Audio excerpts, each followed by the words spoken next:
1월 한 달 동안 우리 함께 기도해라는 주제로 수요 공감 예배 드리고 있습니다. 기도 통해서요 일하시는 하나님 경험하셔서 승리하시는 한 주 그리고 또 한 달 한 해 되시기를 한 번 더 축복드립니다. 아멘. 잠시 짧은 한 편의 영상을 보고 설교를 시작하려고 하는데요. 그런데 제가 최대한 찾아본 건데 이 영상의 화질이 그렇게 막 좋지는 않습니다. 이 점 감안하시고 보아주시면 참 감사하겠습니다. 영상 보시도록 하겠습니다.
네, 여러분 하나님께서는요 우리의 기도에 응답하시는 분이십니다. 자, 한 번 더 말씀드릴게요, 여러분. 하나님께서는 우리의 기도에 응답하시는 분이십니다. 여러분 이 사실을 믿으신다면 아멘으로 대답해 주시겠습니까? 네, 아멘. 예, 제가 지금요 하나님께서 우리의 기도에 응답하시는 분이십니다라고 선언했을 때 모두가 다 아멘으로 화답하셨습니다. 자, 그렇다면 제가 여기에서 한 가지만 더 덧붙여서 질문을 드리려고 합니다. 그렇다면 성도님들께서 생각하시는 응답된 기도는 과연 무엇입니까? 방금 우리가 보았던 영상에서 사막을 걷고 있었던 주인공에게 물이 떨어졌습니다. 그는 신앙인이었어요. 그래서 주인공이 하나님께 물을 달라고 간절하게 기도합니다. 그러나 얄궂게도 하나님의 손은 그의 마음에 들지 않는 방향만을 계속해서 가리킬 뿐이었습니다. 하나님께서는 그가 요청했던 것과는 전혀 다른 응답만을 하실 뿐이었죠.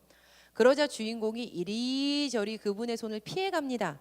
왜냐하면 이 응답은 자신이 원했던 기도의 응답이 아니었기 때문이었습니다. 여러분 솔직히 우리의 마음속을 좀 들여다보았으면 좋겠습니다. 우리는 암묵적으로 응답된 기도의 범위를 나의 바람에 예스라는 대답으로 되돌아오는 것만을 포함시킵니다. 내 자녀가, 내 손주 손녀가 어디 대학교에 들어가게 하시옵소서 기도했더니 들어가고, 나에게 이런 종류의 만남이 생기게 하시옵소서 기도했더니 원했던 만남이 생기고, 이때에 이만큼의 돈이 벌려야 합니다 기도했더니 많은 돈이 벌리고, 이만큼 건강해야 주의 일 할 수 있습니다 기도했더니 원하는 만큼 건강해지고, 우리 가족은 이런 종류의 축복을 받아야 합니다 기도했더니 내가 원했던 그 소망했던 그 축복이 그대로 우리에게 오고, 그때 우리는 이렇게 대답합니다. 할렐루야, 아멘. 하나님께서 기도에 응답하셨습니다. 그런데 여러분 잠시 이 사진 한번 보시겠습니까? 사진 한번 보여주시겠어요? 네, 이것이 무엇입니까? 네, 맞아요. 자판기죠. 자판기는요, 내가 원하는 물건에 맞는 금액의 돈을 넣고 버튼 하나만 딱 누르면 내가 선택했던 것이 그대로 나오는 기계입니다. 그런데 만약 우리가 내가 원했던 예스라는 기도의 응답을 얻기 위해서 믿음이라는 지폐를 넣고 기도의 버튼을 딱 눌러서 내가 지불했던 기도, 그 믿음과 동일한 것이 나오기를 바란다면 우리는 하나님을 자판기 하나님으로 만들고 있는 것입니다. 사실 나는 자판기 하나님을 믿고 있었다라는 슬픈 증거 앞에 우리가 서게 된다라는 것이죠. 여러분, 나는 아니라고요? 나는 그 말 이미 알고 있으니까 나와는 전혀 관계되지 않은 모습이라고요. 그런데 여러분, 그런데 왜 우리는 기도하고 실망을 할까요?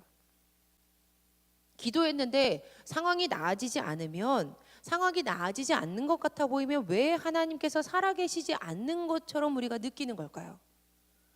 왜 낙심이 되고 화가 나고 심지어 하나님께 삐질 때도 있는 것일까요? 만약 우리가 마음 가운데 찔림을 경험하고 계신다면, 마음 가운데 찔림을 경험하고 계시는 분들이 여기 계시다면 내가 언제부터 하나님을 자판기 하나님으로 만들고 있었는지, 사실은 정말 부끄러운 내 안에 숨겨져 있었던 마음이, 그런 것이 언제부터 생겼는지 되돌아보아야 할 것입니다. 요한계시록 2장 5절 말씀입니다. 그러므로 어디서 떨어졌는지를 생각하고 회개하여 처음 행위를 가지라. 만일 그리하지 아니하고 회개하지 아니하면 내가 내게 가서 내 촛대를 그 자리에서 옮기리라. 제가 수련 목회자로 훈련을 받았던 교회의 엘리베이터를 타면 딱 보이는 문구가 하나 있었습니다. 바로 이런 문구였습니다. 보여주시겠어요? 진정한 기도는 나의 뜻을 하나님께 관철시키는 것이 아니라 나를 향한 하나님의 뜻을 깨닫고 아멘으로 믿음을 고백하는 것입니다. 그렇습니다. 기도의 응답에 대해서 내가 원하는 대로, 나의 뜻대로를 심중에 우리가 두고 있었다면 그것은 하나님을 자판기로 만드는 것입니다. 우리는 반드시 이것을 포기해야만 합니다. 하나님께서 우리의 기도에 예스 하지 않으시면 기도를 듣고 계시지 않는다라는 생각, 내 소망이 이루어지지 않는다면 기도는 전혀 소용이 없다라는 생각, 여러분, 이런 생각은 사단이 우리에게 심는 기도에 대한 오해이며 우리가 반드시 버려야만 하고 반드시 포기해야만 하는 것들입니다. 절대 은연중에 내 마음에 이런 생각이 자리 잡지 못하게 항상 깨어 있으시기를 간절히 축원합니다. 하지만 우리가 하나님께서 응답해 주시기를 바라는 마음의 소원이 모두 다 나쁜 것이 아닙니다. 우리의 마음에 하나님 저에게 이런 소망이 있어요, 이런 소원이 있어요 하는 것이 결코 나쁜 것이 아니라는 것이죠. 올 한 해 우리 가정을 하나님께서 지켜주시기를 바라는 간절한 기도의 제목들, 믿음의 우리 가정 가운데 필요한 물질을 채워주시기를 소망하고 간구하는 그 마음들, 건강을 책임져 주시기를 갈망하는 그 기도, 결코 모든 것들이 나쁘지 않습니다. 우리는요, 우리의 삶에 필요한 모든 것들, 마음에 우리에게서 올라오고 있는 이런 소망들, 소원들을 하나님께 두고 기도해야만 합니다. 하나님께서 일하실 것을 기대하는 바람을 가지고 우리가 꾸준히 기도해야만 한다는 거죠. 왜냐하면 여러분, 하나님께서는 우리의 마음의 소원을 통해서 일하시는 분이시기 때문입니다. 또 우리의 소원은 하나님께 드릴 기도의 제목이 되기 때문이에요. 빌립보서 2장 13절을 보면 이러한 말씀이 있습니다. 함께 읽어보시겠습니다. 시작. 너희 안에서 행하시는 이는 하나님이시니 자기의 기쁘신 뜻을 위하여 너희에게 소원을 두고 행하게 하시나니. 저는 늘 나의 마음에 간절한 소원을 가지는 것이 내가 옳을까? 그것이 맞나? 사실은 내 욕심 아닐까? 라는 이런 고민이 늘 있었던 사람이었습니다.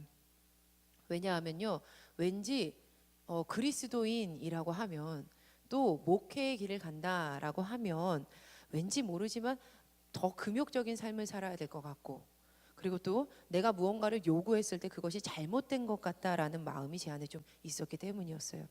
그러니까 제 마음에서 생겨나는 소원, 이 소망들이 마치 하나님께서 싫어하시는 욕망인 것은 아닐까가 늘 고민이 되었던 것이죠. 이것은 제가 하나님을 좀 기쁘게 하면서 살고 싶다, 하나님이 원하는 길로만 가면서 살고 싶다, 하나님 안에서 좀 실수하지 않고 온전히 하나님의 길만 걷고 싶다라는 좀 순수한 마음이 있었기 때문이었습니다. 근데 이 마음 한켠에서는 이런 죄책감이 좀 있었던 거죠. 내가 이래도 되나? 그러던 중에요, 이렇게 유기성 목사님의 책 예수님의 사람을 제가 좀 공부했을 때 일이었습니다. 책 중에 이런 질문이 있는 걸 제가 발견한 거예요. 질문: 하나님께서 뜻을 이루실 때 어떤 방법으로 역사하신다고 했습니까? 이런 질문이 있었어요. 그러니까 이 질문에 대한 답이 바로 빌립보서 2장 13절의 말씀이었습니다. 하나님께서 빌립보서 2장 13절에 너희 안에 행하시는 이는 하나님이시니 자기의 기쁘신 뜻을 위하여 너희에게 소원을 두고 행하게 하시나니. 이 질문에 대한 답이 빌립보서 2장 13절이었어요. 하나님께서 하나님의 기쁘신 뜻을 위하여서 우리에게 소원을 두고 행하게 하신다는 말씀이었습니다. 그러니까 하나님께서 직접 우리에게 소원을 허락하셨다라는 것이죠. 그리고 우리가 행하도록, 즉 행동하도록 하나님께서 만드셨다라는 겁니다. 하나님께 기도하고 노력하고 끝까지 포기하지 않고, 왜 하나님께서 이러한 방법들을 허락하시는 것일까? 바로 그 일을 하나님께서 이루셨다라는 것을 우리에게 깨닫게 하기 위해서라는 것이었습니다. 그런데요, 그 소원에는 여러분 전제가 있었습니다. 반드시 하나님의 기쁘신 뜻을 위하여 품는 소원이어야만 했습니다. 하나님께서 주시는 그 기쁘신 뜻을 위해서 품는 소원이 우리에게 허락되었을 때, 우리가 그것을 하나님께 기도하는 것, 그리고 그 일을 따라서 행동하는 것, 그 일을 향하여서 우리가 걸어가는 것, 그것이 결코 나쁜 일이 아니라는 거죠. 하나님께서 우리에게 요청하셨던, 하나님이 직접 우리에게 소원을 주셨던 것이라는 말씀이었습니다.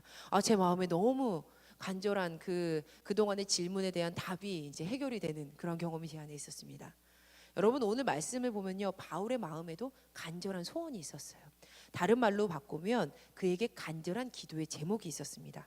바로 세계 열방에 복음을 전하는 것이었습니다. 사도행전 16장에서 바울이 복음을 굉장히 잘 전했다, 또 승리의 경험을 했다라는 그 말씀을 우리가 추적해서 볼 수 있습니다. 지금 바울은요, 복음을 굉장히 잘 전했고 승리의 경험을 한 상태였습니다. 성경은요, 다음과 같이 증언합니다. 사도행전 16장 4절에서 5절 말씀을 우리 세 번역으로 함께 보시도록 하겠습니다. 시작. 바울 일행은 여러 도시를 두루 다니면서 예루살렘에 있는 사도들과 장로들이 정한 규정들을 사람들에게 전해 주어서 지키게 하였다. 교회들은 그 믿음이 점점 더 튼튼해지고 그 수가 나날이 늘어갔다. 바울 일행이 복음을 전했고 그들을 통해서 교회의 믿음이 점점 튼튼해졌다는 것을 알 수 있습니다. 또 그 수가 나날이 늘어갔습니다. 분명 바울의 마음에는 복음 전파에 대한 더 크고 간절한 소원이 생겼을 것입니다. 이 점은 바울의 일행들이 함께 아시아로 가야 되겠다라는 소원의 모습을 통해서 알 수 있습니다. 그들이 이렇게 복음을 전했던 것을, 승리를 경험을 하고 이제는 아시아로 가야지라고 마음을 합했다는 거죠. 자, 여러분, 과연 이 시점에서 바울이 무엇을 했을까요? 바울이 내가 승리했어, 이제 아시아로 가야 돼 라는 마음이 들었을 때 바울이 무엇을 했겠습니까? 당연히 기도했겠죠. 하나님께 분명히 기도했을 겁니다. 그런데 우리가 읽었던 사도행전 16장 6절을 세번역 성경으로 보면요, 이렇게 시작을 하고 있습니다. 사도행전 16장 6절 말씀을 보면요, 성령이 아시아에서 말씀을 전하지 못하게 하시거늘. 아시아에서 말씀을 전하지 못하게 해서요, 그들이 부르기아와 갈라디아 땅으로 갑니다. 성령이 아시아에서 말씀을 전하지 못하게 하셨습니다. 세 번역으로 보면요, 이것을 막으셨습니다. 성령께서 바울을 막으셨어요. 참 이상합니다. 지금 바울이 그냥 아무 일이나 하려고 했던 것이 아닙니다. 바울은요, 나쁜 일 하겠다고 했던 것도 아니에요.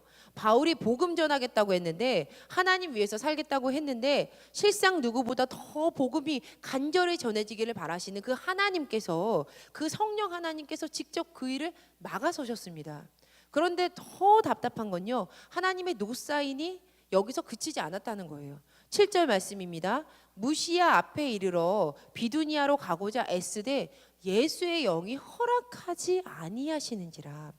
바울이 비두니아로 가려고 그냥 한 게 아니고 애까지 썼습니다. 애쓰되, 그런데 예수의 영이, 그 성령 하나님께서 허락하지 않으시는 겁니다. 바울이 자신의 유익을 위해서 가려고 했던 것 아니에요. 나쁜 일 하려고 가려고 했던 것 아닙니다. 하나님의 뜻대로 복음 전하겠다고 선언했는데 그 바울의 기도가 무려 2번이나 막혔습니다. 아시아도 막혔고요, 비두니아도 허락되지 않았습니다. 결국 8절 말씀에 그가 이렇게 행동합니다. 그래서 결국에는 어쩔 수 없이 그들은 무시아를 지나서 드로아에 이르렀다. 그래서 어쩔 수 없으니까, 하는 수 없으니까 그들이 드로아에 이릅니다. 드로아는요, 항구예요, 항구. 이제 바울은요, 바다를 건너는 수밖에 그에겐 달리 방법이 없었습니다. 항구 앞에 서게 된 거죠. 자, 사랑하는 여러분, 바울만 이런 일을 겪습니까? 우리의 삶에도 종종 일어나는 일 아닙니까? 저 또한 참 많은 기도의 제목들이 있습니다. 오랜 시간 질기게 기도하고 있는 제목들도 있어요. 그런데 신앙생활을 하면 할수록, 기도를 하면 할수록 고백하게 되는 것은요, 바로 내 기도가 꼭 내 뜻대로, 내가 바라던 때에, 그 원했던 그 시간, 그 방법대로 이루어지지 않는다라는 것입니다. 우리 사랑하는 성도님들의 기도 제목을 보면요, 오랜 시간 건강을 위해 기도하고 계시는 분들이 계세요. 그런데 그 건강을 하나님께서 허락하지 않으시는 것처럼 보여요. 가정의 물질이 너무 어려워요. 꾸준히 기도해요. 10년, 20년. 근데 여전히 똑같은 것 같다는 거죠. 그러나 마치 내 기도에 이렇게 "노, 안 돼" 라고 하시는 것 같은 하나님을 만났다 하더라도 우리가 해야 할 일은 단 한 가지입니다. 나의 뜻을 하나님께 관철시키기를 포기하고 하나님께서 응답하지 않으신다라는 오해를 버려두고 계속하여서 하나님께 기도하는 것입니다. 할렐루야. 아멘. 바울이 더 이상 갈 곳이 없었을 때 그가 밤늦도록 기도를 합니다. 그리고 그날 밤에 그가 환상을 보게 됩니다. 하나님께서 허락하신 기도의 응답이었습니다. 사도행전 16장 9절 말씀을 함께 읽어보시도록 하겠습니다. 세 번역으로 읽겠습니다. 시작. 여기서 밤에 바울에게 환상이 나타났는데 마케도니아 사람 하나가 바울 앞에 서서 마케도니아로 건너와서 우리를 도와주십시오 하고 간청하였다. 대전 한빛교회의 백용현 목사님의 책 50가지 기도의 영적 원리 기도학교라는 책이 있습니다. 그 책에서 이 본문에 대해서 언급한 짧은 부분이 하나 있어서 소개하려고 합니다. 이 목사님이 이렇게 글을 쓰셨습니다. 기도는 타이틀이요. 이 타이틀이에요. 기도는 응답이 계획되어 있다. 그 타이틀이요. 기도는 응답이 계획되어 있다라는 타이틀 안에 이 짧은 구절이에요. 바울이요, 아시아로 가고자 했다가 길이 막히자 비두니아로 가고자 했죠. 그런데 하나님께서는 처음부터 사실은 그들을 빌립보로 보내시고자 작정을 하셨다라는 겁니다. 그러니까 아시아와 비두니아 길이 막힌 것은 실패가 아니라는 것이죠. 실패가 아니라 하나님의 인도하심이었다라는 겁니다. 그리스도인들의 기도에는 먼저 하나님의 응답이 계획되어 있습니다라고 목사님이 쓰셨습니다. 그리스도인의 기도에는요, 먼저 하나님의 응답이 계획되어 있다라는 겁니다. 다시 한번 말씀드립니다. 그리스도인들의 기도에는 먼저 하나님의 응답이 계획되어 있습니다. 그러니 내 삶에 응답이 없다라는 것은 정말로 하나님께서 응답하지 않으신 것이 아니라 하나님의 뜻이 사실은 아직까지 이르지 않은 것일 뿐이라는 겁니다. 하나님께서 바울 일행이 빌립보로 갈 때까지 다른 길을 막으시면서 그 길로 인도하셨던 것처럼 말이죠. 결국 바울은 하나님의 뜻을 깨닫게 됩니다. 그 뜻을 깨닫자 그가 곧바로 아멘으로 화답해요. 사도행전 16장 10절에 보면 바울이요, 그 환상을 본 후에 이렇게 바로 행동합니다. 그 환상을 바울이 본 뒤에 우리는 곧바로 마케도니아로 건너가려고 하였다. 우리는 마케도니아 사람들에게 복음을 전하기 위하여 하나님께서 우리를 부르신 것이라고 확신하였기 때문이다. 하나님의 응답을 듣자 하나님께서 우리를 부르신 것이라고 그들이 확신합니다.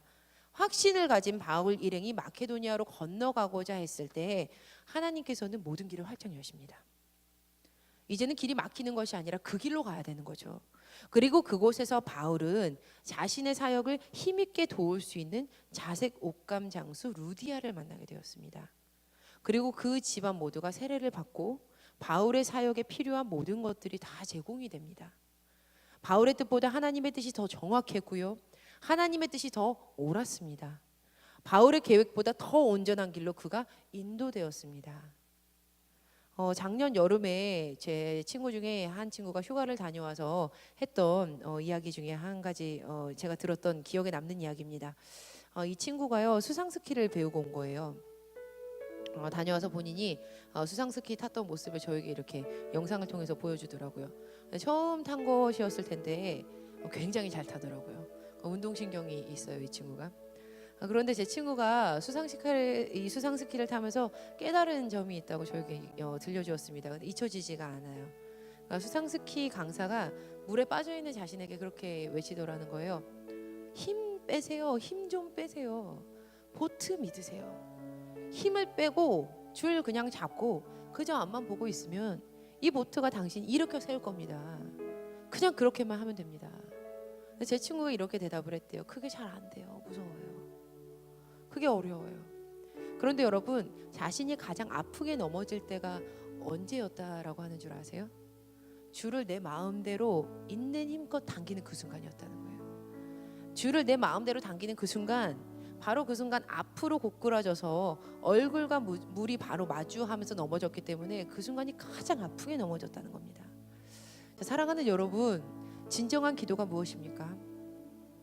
하나님께서 하나님께 나의 뜻이 관철되는 것, 하나님께 나의 뜻이 옳다라고 하나님을 바꾸려고 하는 것, 그것 아니죠.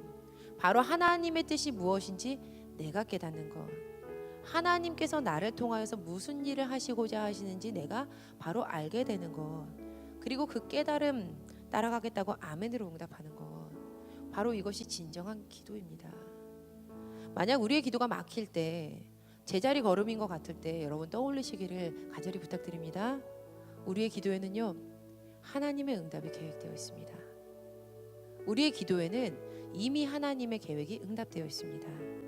간절히 바라는 것은 기도에 대한 오해들 우리가 다 포기하고요, 정확하고 올바르게 계획된 하나님의 응답을 기대하는 저와 여러분 되었으면 참 좋겠습니다. 우리 마지막으로 함께 앞에 화면을 보시고 한 목소리로 결단하시면서 읽으셨으면 좋겠습니다. 우리의 기도에는 하나님의 응답이 계획되어 있습니다. 함께 읽겠습니다. 시작. 우리의 기도에는 하나님의 응답이 계획되어 있습니다. 하나님의 응답을 받으시는, 하나님께서 주시고자 하는 응답에 아멘으로 화답하는 저와 여러분 되시기를 간절히 축원합니다.